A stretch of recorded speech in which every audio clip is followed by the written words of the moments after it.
கர்நாடக மாநிலத்திலேருந்து பெங்களூரில் வசிக்கிறேன். நான் பழனின்னு சொல்லிட்டு என்னுடைய பேர். நான் வந்து ஒரு பொது துறை நிறுவனத்தில் வேலை செய்து ரிட்டையர்ட் ஆகிக்கிறேன். நான் என் பர்த்டே தலைவர் தான். எங்களுக்கு நான் மட்டும் கிடையாது, எங்கள் குடும்பமே பர்த்டே தலைவர் தான். தலைவரை விட்ட வேறு யாருமே கிடையாது. அன்னிலேருந்து இன்னைக்கு வரைக்கும் நம்ம தலைவர் தான்.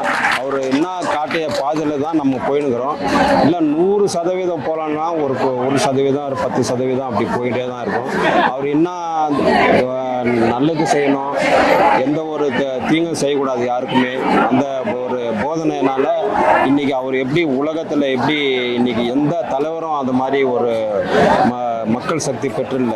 எல்லா தலைவரும் இருந்துக்கிறாங்க. உலகத்தில் எடுத்துக்கினாக்கா எவ்வளோ தலைவருங்க இருந்துக்கிறாங்க, இருந்தும் போய்க்கிறாங்க. ஆனால் தலைவர் மாதிரி இன்னைக்கு வரைக்கும் 37 ஆண்டு ஆன கூட இன்னைக்கு ஜனங்க மத்தியில் இருக்கிறாங்கன்னா மக்கள் சக்தி பெற்றுக்கிறது தலைவர் மட்டும்.